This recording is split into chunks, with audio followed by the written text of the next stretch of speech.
Assalamualaikum warahmatullahi wabarakatuh. Perkenalkan, nama saya Ardo Zafir Suardanang Utama. Saya dari kelas 12 MIPA 1, nomor absen 6.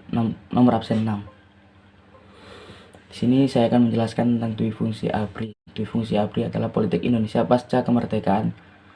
Indonesia sampai sekarang dipegang oleh dua kelompok elit, sipil dan militer. Politisi sipil mulai dominan sejak tahun 1945 sampai tahun 1965. Sementara polisi militer sejak tahun 1966 sampai pertengahan 1998 atau selama Orde Baru. Ciri yang sangat menonjol dalam Orde Baru adalah dominannya unsur ABRI dalam pentas politik nasional. Berbagai sektor di luar sektor pertahanan tidak terlepas dari unsur politik militer, baik politik sosial, bahkan merambah ke sektor-sektor ekonomi. Tumbuhnya Orde Baru yang ditandai dengan lahirnya era reformasi, persoalan mengenai peran sosial politik ABRI atau yang lebih dikenal dengan dui fungsi ABRI mendapat sorotan. Keterlibatan ABRI dalam persoalan sosial politik yang juga mengarah pada penguasaan perekonomian dianggap sebagai penghambat terciptanya iklim demokrasi yang sehat bagi bangsa Indonesia. Banyak pengamat menilai bahwa ABRI perlu dikembalikan pada posisi sebagai lembaga pertahanan dan keamanan, sehingga hal ini menjadi keputusan pemerintah era reformasi untuk mengurangi peran polisi militer dalam sosial politik. Salah satu upaya yang telah dilakukan adalah dikuranginya jumlah anggota ABRI dalam badan legislatif, sehingga secara bertahap ABRI kembali ke posisinya.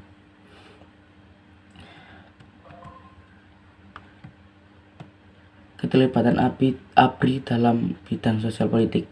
Awal munculnya peran sosial politik militer dalam sejarah Indonesia adalah ketika berlakunya sistem pemerintahan demokrasi terpimpin di bawah Presiden Soekarno.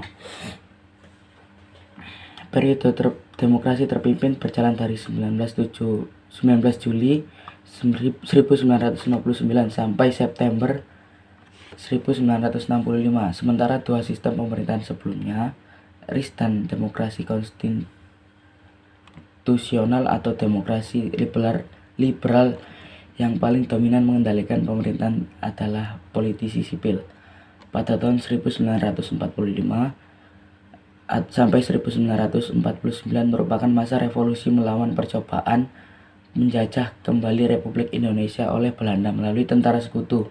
Dengan adanya perlawanan gerilya dari tentara dan rakyat Indonesia serta tekanan Amerika terhadap Belanda, akhirnya Belanda bersedia meninggalkan Indonesia dan mengaku kedaulatan Indonesia di tahun 1949.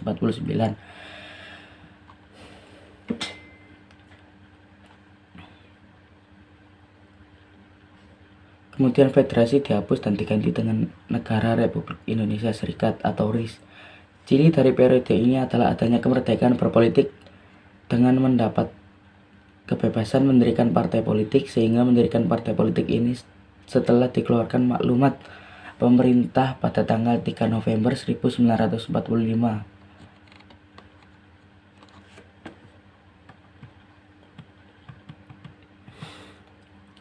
Intinya memberikan kepada rakyat untuk mendirikan partai politik. Maklumat ini dikeluarkan dengan harapan partai-partai politik itu memperkuat perjuangan dalam mempertahankan kemerdekaan ini, menjamin keamanan rakyat. Sejak itu muncullah sejumlah partai politik, baik yang baru maupun yang pernah muncul masa-masa prakemerdekaan. Organisasi-organisasi yang muncul pada masa pergerakan kebangsaan seolah-olah ini menumpukan masa perkembangannya di era ini.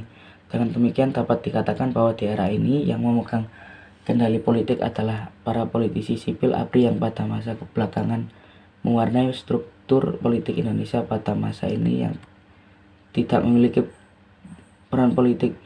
Terbentuknya negara RIS pada akhir 1949 menimbulkan kesan habis manis sempat dibuang di kalangan ABRI, khususnya mereka yang berasal dari Laskar Rakyat. Pada masa ini ABRI menjadi alat yang dikendalikan oleh pemerintahan sipil.